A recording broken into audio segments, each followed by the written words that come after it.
Hello students, आज का हमारा कक्षा 9वीं का व्यवहारिक व्याकरण का एक इम्पॉर्टेंट टॉपिक है पत्र लेखन। आपने पहले भी इसको पढ़ा हुआ होगा। पत्र क्या होता है? पत्र जो हम प्रिंसिपल या किसी से आज्ञा मांगने के लिए या निमंत्रण देने के लिए लिखित रूप में जो प्रयोग करते हैं उसे हम पत्र लेखन कहते हैं। तो सबसे पहले इसके शाब्दिक अर्थ के बारे में बात होगी कि पत्र लेखन होता क्या है। तो पत्र का शाब्दिक अर्थ होता है ऐसा कागज जिस पे कोई बात लिखी या छपी हो। पत्र लेखन के माध्यम से हम अपने भावों और विचारों को व्यक्त कर सकते हैं और पत्रों के माध्यम से एक व्यक्ति अपने बातों को लिखकर या दूसरे तक पहुंचा सकता है। जिन बातों को लोग कहने में हिचकिचाते हैं उन बातों को पत्रों के माध्यम से आदान प्रदान करते हैं या अपनी बात को समझाते हैं। ठीक है, तो वो तो हुआ पत्र।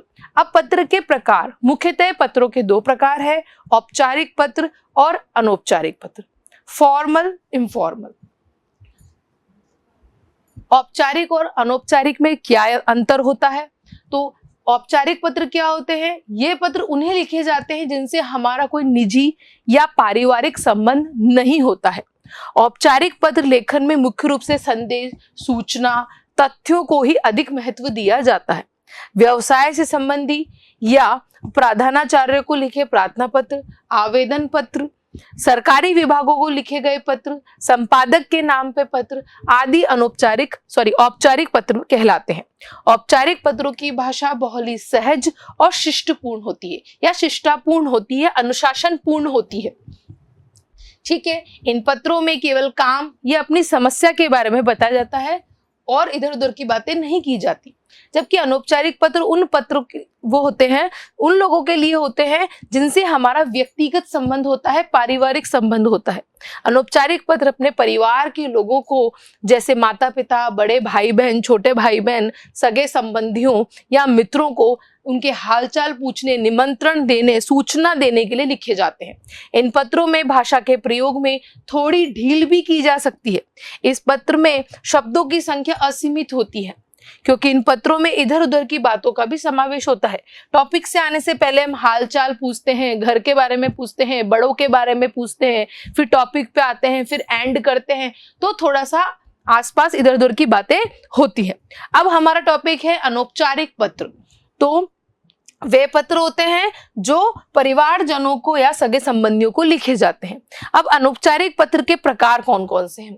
सबसे पहले है बधाई देने के लिए पत्र, शुभकामना देने के लिए पत्र, निमंत्रण देने के लिए इनविटेशन, विशेष अवसरों पर लिखे जाने वाले पत्र, सांत्वना पत्र, किसी प्रकार की सांत्वना देना, किसी प्रकार की जानकारी देने के लिए या कोई सलाह देने के लिए कि तुम्हें ऐसा करना चाहिए, ऐसा करोगे तो ऐसा हो जाएगा, बड़े भाई को, छोटी बहन को या मित्र को। ठीक है, फिर अनौपचारिक पत्र लिखते समय हमें क्या क्या बातें ध्यान रखनी चाहिए, ये बहुत ही इंपॉर्टेंट है। सबसे पहले तो भाषा स्पष्ट होनी चाहिए और सरल होनी चाहिए। लेखक और प्रापक, या लेखक यानी लिखने वाला, प्रापक यानी प्राप्त करने वाले की आयु, योग्यता, उसका पद भी ध्यान रखा जाता है कि हम किसको लिख रहे हैं। पद में लिखी बात संक्षिप्त होनी चाहिए। पत्र का आरंभ और अंत बहुत ही प्रभावशाली होना चाहिए। भाषा और वर्तनी शुद्ध, वर्तनी यानी होता है मात्राओं का प्रयोग, और लेख भी स्वच्छ होना चाहिए, राइटिंग भी अच्छी होनी चाहिए। पत्र प्रेषक और प्रापक वाले का पता साफ और स्पष्ट दिखाई देना चाहिए, लिखा हुआ होना चाहिए। कक्षा परीक्षा भवन से पत्र लिखते समय अपने नाम के स्थान पर क ख ग के स्थान पर कक्षा परीक्षा भवन लिखना जरूरी होता है। अगर एड्रेस नहीं दिया हुआ था तो परीक्षा भवन लिख सकते हैं, ठीक है, और नाम भी क ख ग लिख सकते हैं। अपना पता और दिनांक लिखने के बाद एक पंक्ति छोड़कर आगे लिखना होता है। पत्र में काट छाट यानी गलतियों को, मिस्टेक्स को कट करना और फिर वापस लिखना, वो बहुत ही गंदा, अच्छा नहीं लगता है। ठीक है, अब है अनौपचारिक पत्रों का प्रारूप। सबसे पहले है पता आएगा ऊपर बाईं तरफ, पत्र भेजने वाले का, प्रेषक का और उसका नाम, पता। ठीक है, उसके बाद आएगी जिस दिन पत्र लिखा जा रहा है उस दिन की तारीख, डेट। फिर आएगा विषय, लेकिन अनौपचारिक पत्र में हम विषय नहीं लिखते हैं, ये स्पेशली औपचारिक पत्र के लिए होता है।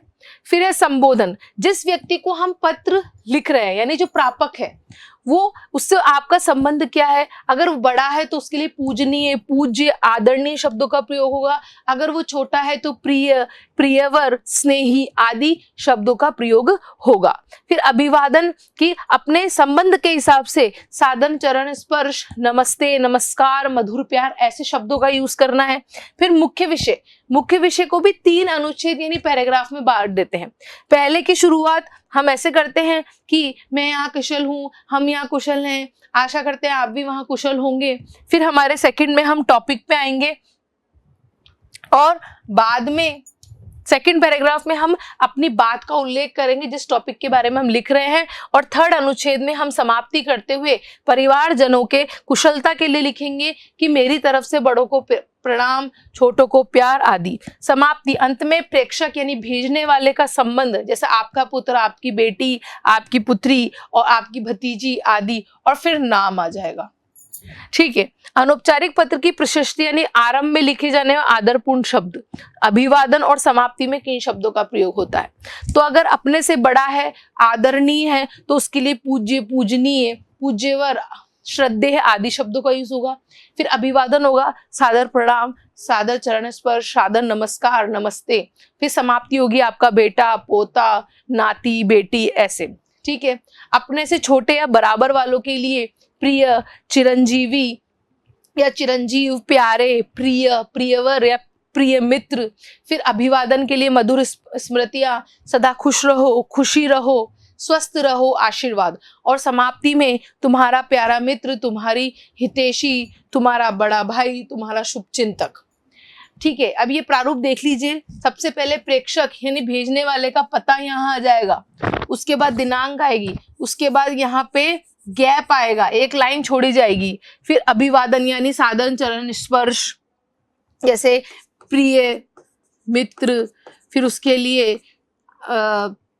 खुश रहिए अगर मित्र है तो, और कोई बड़ा भाई है तो चरण स्पर्श लिख सकते हैं। फिर पहले अनुच्छेद में हम कुशल मंगल पूछेंगे, मैं यहाँ ठीक हूँ, आशा करता हूँ आप भी वहाँ ठीक होंगे। दूसरा अनुच्छेद में हम अपने विषय वस्तु के बारे में लिखेंगे। तीसरा अनुच्छेद में हम समाप्ति करेंगे कि आशा करता हूँ कि तुम इस चीज में पास हो या तुम्हें सफलता मिले। ठीक है। और बड़ों को प्रणाम कहना, छोटों को प्यार देना, इस तरह से समाप्ति भी करनी होगी। फिर प्रापक के साथ उसका संबंध, आपका पुत्र या पुत्री, और फिर उसका नाम। ठीक है। तो ये पत्र लेखन का प्रारूप है अनौपचारिक पत्र का। वही प्रेषक का पता, दिनांक, फिर उसका संबोधन, फिर अभिवादन कैसे स्टार्टिंग करनी है, फिर यहाँ पे 3 पैराग्राफ यानी पहले उनकी कुशलता के बारे में पूछना, फिर हालचाल पूछना, फिर उसमें मेन टॉपिक आ जाएगा, और फिर उसके बाद में समाप्ति आएगी। उसके बाद यथा योग्य उसके लिए अभिवादन लिखना है, खुश रहिए या इस तरह के। फिर प्रेषक से संबंध, प्रापक के साथ संबंध, और फिर नाम और हस्ताक्षर दे सकते हैं, लेना है तो, ये तो कोई दिक्कत नहीं है। अब देखिए एक उदाहरण दिया गया है। यदि आप परीक्षा भवन में बैठकर पत्र लिख रहे हैं तो आप अपने पते की जगह परीक्षा भवन लिख सकते हैं। तो अपनी बहन को पत्र लिखिए और योगासन के बारे में उसको प्रेरित कीजिए। तो हमने परीक्षा भवन लिखा, लिख सकते हैं अगर नाम पता नहीं है, स्कूल का नेम। ठीक है। उसके बाद दिनांक आपको बताया था, उसके बाद बीच में गैप आया, फिर आपकी प्रिय बहन, फिर उसके लिए सदा खुश रहिए।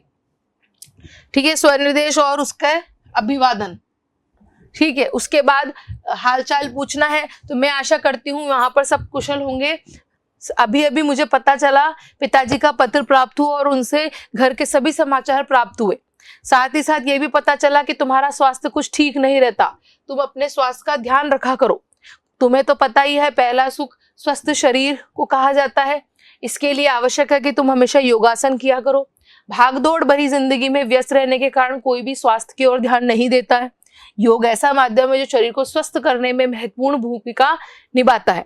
इसलिए मैं तुम्हें यही सलाह दूंगी कि तुम नियमित रूप से योगासन करो, जिससे तुम्हारा शरीर चुस्त और फुर्तीला हो जाएगा, शरीर की प्रतिरोधक क्षमता भी बढ़ जाएगी। आशा करती हूँ कि तुम मेरी सलाह को मानोगी और अपने जीवन में योग को महत्व दोगी। मुझे एक विश्वास और है कि तुम जल्दी स्वस्थ हो जाओगी। माता पिता को प्रणाम और भाई को मेरा प्यार देना, ये संबंध भेजने वाले का प्रापक के साथ, और नाम आशा, ठीक है, इसकी मतलब खुद का नाम है आशा, ठीक है ना। तो इस तरह से हमारा ये टॉपिक होता है, बहुत ही स्पष्ट सिंपल लैंग्वेज। देखो, हमें अनौपचारिक पत्र लिखने के लिए पहले ऐसा नहीं कि टॉपिक देखा और लिखना चालू कर दिया, पहले हमें 2-3 मिनट उसके बारे में सोचना होगा कि हमें टॉपिक में लिखना क्या है, उसके बारे में गहन चिंतन करना होगा। किसी भी टॉपिक को देख करके, स्पेशली ग्रामर में पत्र, संवाद, विज्ञापन, उनकी रूपरेखा बनानी होती है। ऐसे नहीं कि टॉपिक आते और हम लिखना चालू कर दे तो हमें फिर बीच में लिखते समय वो चीजें याद नहीं रहती। तो पहले रूपरेखा बनाना बहुत जरूरी है कि जब भी हम कोई टॉपिक लिखें 2-3 मिनट उसको दें और उसके बारे में पढ़ें, सोचें कि हम ऐसे ऐसे इसको बहुत अच्छा बना सकते हैं। अगर हमने कोई रूपरेखा तैयार करी तो हमारा वो टॉपिक 100% सही होगा। और अगर हम सिर्फ क्वेश्चन को देखते ही उसको लिखना चालू कर देंगे तो हम उसमें गलतियां भी करेंगे, उसमें कंफ्यूज भी होंगे और उसमें काटा छाटी भी हमारे हाथ से ज्यादा होगी। तो पहले रूपरेखा बनाना जरूरी है। ये किसी भी ग्रामर के टॉपिक में होना जरूरी है जिसके बारे में हम काल्पनिक लिख रहे हैं। एक तो रट के आंसर लिखना वो अलग बात है, लेकिन ये हम पत्र, संवाद, विज्ञापन, ये हम रट नहीं सकते, हम इनकी रूपरेखा बना सकते हैं कि हमें कैसी लाइनों का यूज करना है, ठीक है। तो इस बात का विशेष ध्यान देना है कि ग्रामर से संबंधित हम जो भी चीज पढ़ रहे हैं उसकी पेपर में रूपरेखा बननी चाहिए, ठीक है। थोड़ा सा चिंतन करना पड़ता है लेकिन बहुत अच्छी चीज आपको निकल के आएगी, ठीक है ना। तो कोई पत्र आ रहा है तो उसके बारे में सोचिए कि हमें किसके टॉपिक पे लिखना है। अब योगासन करा तो योगासन में हम क्या क्या बोल सकते हैं, क्योंकि उसका क्या क्या महत्व है। अब उन्होंने खुद ने लाइन बनाई कि बीमार है इसलिए योगासन के बारे में उसको बताया कि ये करके तुम्हें बहुत अच्छा फील होगा, ऐसे ऐसे। तो ये हमें रूपरेखा बनाने की जरूरत है, ठीक है। तो आशा करती हूँ आपको ये टॉपिक समझ में आया होगा। Thank you so much.